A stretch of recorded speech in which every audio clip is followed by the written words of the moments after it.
Section 2 of chapter, 14. Wait, this way. 4. Chapter 14, section 2. The church and the rise of cities. Yeah, I know I'm goofy. I don't care if you laugh, you don't laugh, but at least it certainly beats just reading the book word for word over. That's boring. I know it's boring, but sometimes life is boring. It's just the way things work out. So here we go. Section 2. The rise of cities and the power of the church. We talked about in section 1 life on the manor and the estate and the lords and the vassals and the kings and the peasants and the serfs and what life was like. It was very difficult. It was cold. It was dark. It was dank. That is a word, by the way, D-A-N-K. And the serfs and the peasants did not lead the best life. The knights were a little bit better. The noblemen and the people who were kind of helping out the king or the landowner, they got the pretty sweet deal. And of course, the landowner themselves got the sweetest deal. However, there is, on page 402 and 403, the next section that comes along. The people at that time were believing partly that they must have done something wrong. And you remember the Roman Empire was magnificent, it was awesome, it was fantastic, it was cosmogonical, it was sweetnish, but it fell apart. Money, gone. Economic security, gone. Homes burned to the ground. Farms, crops taken, people beaten up, taking their stuff. Many people at the time, if you look on page 402 and 403, they actually believed that something had happened and God was somehow frustrated or angry with them. So he was punishing them. So they decided that they needed to please God in a more magnificent way. You remember from the film, we did watch in the film how the churches during the Roman Empire, they were kind of plain, they were flat-faced, not, some stained glass, some had windows, but as time went on and you have the manor system and the feudalist system and people believing that they needed to please God, that they were not pleasing him, that they wanted blessings instead of curses, they thought, aha! Everybody say, aha! If you did not say, aha, I will probably know it. And you know who you are. So on page 402, you can see that these churches started to change like this. See that? The churches changed. Okay? Good.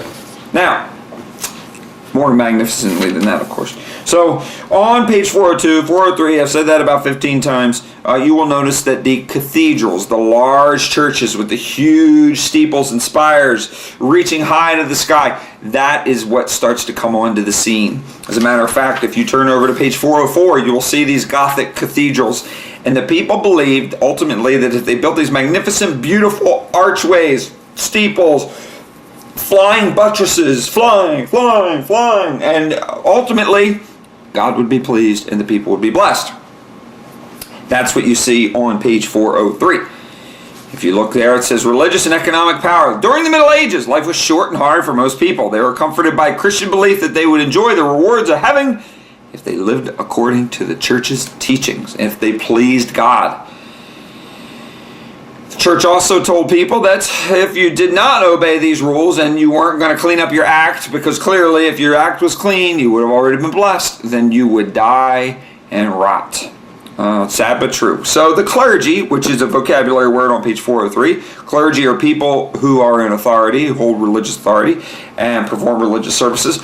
They were teaching the people that they needed to please God, and they needed money, crops, they needed sacrifice from these people, they needed resources to build these magnificent churches, and if they did, God would please them. So that's what they did. They started taking the lords and the clergy, the priests, and the landowners were kind of like hand in hand. And some of them would take a little bit here and a little bit there and a little bit there. Before you know it, they said, we need need resources. We need some of the money that you guys are selling your crops. And what they did ultimately is they said, we have to build these magnificent churches, and then God will be pleased and he'll bless everybody. And it'll be all rainbows and butterflies and unicorns and a big old pot of gold at the end. No! That was not the case. That's not what happened. If you look on page 403, it talks about the political power of the church. The church not only started to tax people and tell them that that's what would take place, and God would curse them if they did not pay in food, money, and service, but on page 403, people who did not follow the church's teachings could be excommunicated. Now, on page 403, high officials were the advisors to the lords and the kings. So in other words, the priests and lords and the kings kind of were like working together. Excommunication meant that if you did not follow the church's teachings, you didn't pay your taxes, you didn't offer up crops or service to the church so that God would eventually bless you, the people were told that they were not allowed to associate with someone. Excommunication, that means ultimately, basically, you have a big old ugly mark on your face, and you and your family are not allowed to associate with anybody anymore. Lies, I tell you, lies! That's right. So the church is playing this game that, look, we're going to collect taxes, some land, crops, we'll use service, you working for us. They even told the kings and the landowners, if you don't have your peasants do this and we don't get a certain amount of stuff, then we're not going to be able to build this big church, and God's not going to be happy. He's going to be mad at you, super mad. And when he's mad, he's going to curse you and squash you like a grape. You better watch it. Just kidding. Well, no, I'm not kidding. That's actually what they said. But on page 404, they would build these magnificent cathedrals. And as we talked about, the church was the highest point, usually, or the tallest building, usually, in the local towns and on the manors. Page 405 talks about the church organization. The church was highly organized. Every village, every town had a priest, a bishop, and ultimately these government officials were based in the city of Rome in Italy, and that's where Roman Catholic Church comes from. The church in everyday life, it talks about the birth of a child, death, it talks about serious illness, marriages. The church was highly involved. The clergy or the religious authorities were highly involved in the everyday life, which is why you did not want to be excommunicated, because you wouldn't be able to hang out with anybody then if you were excommunicated, because everybody was involved in the church, and they just believed these partial lies about God cursing them if they didn't pay high taxes and if they didn't give up some land. But it was a way the church could control people economically and politically and socially. And it wasn't right, but it did happen. Monasteries and convents finally emerged. A monastery is a place where men can go to stay and to worship and to devote their entire lives to God. They are often inhabited by monks. So men, called monks, lived in monasteries. Women, nuns, which we call today, lived in convents. The two did not interact with one another.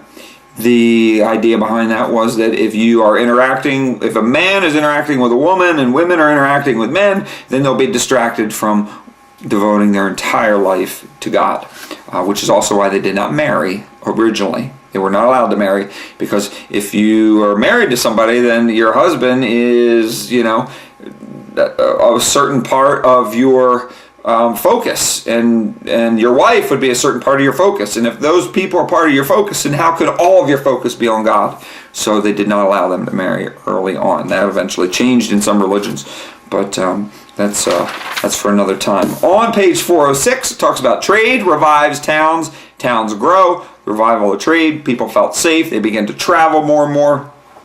If you look at 406, you can see on that trade centers in Europe, and you can see that even though the Empire of Rome fell apart, it began to then break up into different sections. The growth of towns, first local goods, and then people started traveling, and they carried more goods with them. And they said, "Oh, dude, where'd you get that? I got that in Shrewsbury. Sweet, I've never been there." He said, "Dude, you don't have to worry about going there, because I got, I got me some sweet wheat thins from Shrewsbury, and the people in Toms River had never had wheat thins until they went to go visit Auntie Sally, and then Auntie Sally had wheat thins, and they're like, whoa, Hoss, where'd you get these wheat thins? And I got them to Shrewsbury, and they're like, oh, we got to take some back to Toms River, so they take Auntie Sally's wheat thins back to Toms River, and then Arizona iced tea makes it to Shrewsbury, and before you know it, all these different groups are spreading different products, food, goods, and services, and towns are now growing. On page 407. Is that right? No, wait. Yes, 407, sorry. And out of this town life rose the middle class. Before there was super wealthy, super poor, and not a whole lot in between. However, watch it crush my head. I'm so weird. Alright, so on page 407, we have the rise of the middle class. Towns created a new class of people, merchants, traders, craft workers. All those people eventually became the middle class. Okay? They were the people that were manufacturing the stuff that both the higher class, the lords, the vassals, and the landowners needed. And they were also producing stuff that the lower classes needed to work for the higher, so they ended up right in the middle. Your book talks a little bit about the role of guilds. We talked that our guild included all the people who practiced a certain kind of trade or craft. We talked about guilds as the earliest form of unions, trade unions, and groups of people who kind of join together to make sure that there are no unfair pricing, that there are no abuses of power, that working conditions are safe, and that's the earliest form of trade unions here on page 407. Guilds set prices, prevented outsiders from selling goods in town because they obviously did not want to be robbed, or they did not want people cheating them out of certain goods and services based on the pricing. It talks a little bit about an apprentice, which we also talked about. Don't forget your blog, by the way. The blog, we did the apprentice blog. The most recent blog was the Crusades. That's due next week.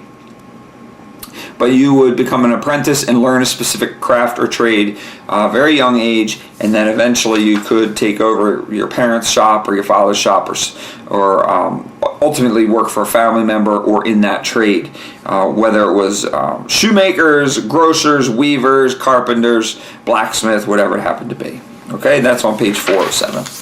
Page 408, as towns grow, overcrowding becomes a problem. And then we have something, unfortunately, called the Black Death. Black Death. All right. The Black Death. About 1/3 of the population got wiped out.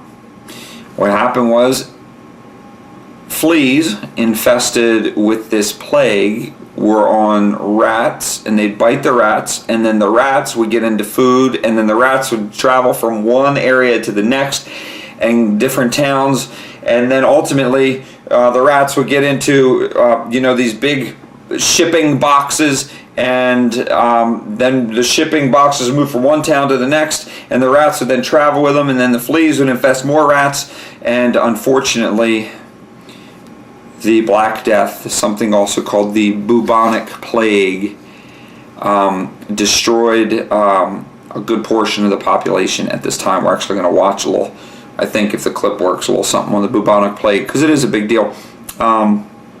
It's also where the Ring Around the Rosie song came from. So, Ring Around the Rosie, pocket full of posy, ashes, ashes, we all fall down. Ask me about that in class. I forgot to tell you guys about that one. So, chivalry, medieval culture, chivalry, code of honor, troubadours or musicians.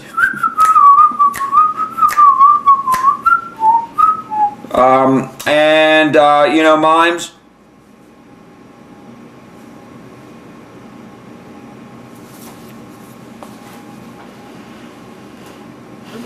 Right. All those goofy kinds of things. Chivalry is code of honor that came about because of knights, and all that is found on page 407 and 408. Okay? All right. We're getting ready to fire up section number 3. Tres. 3. Ooh. 3. Bye-bye. See you soon.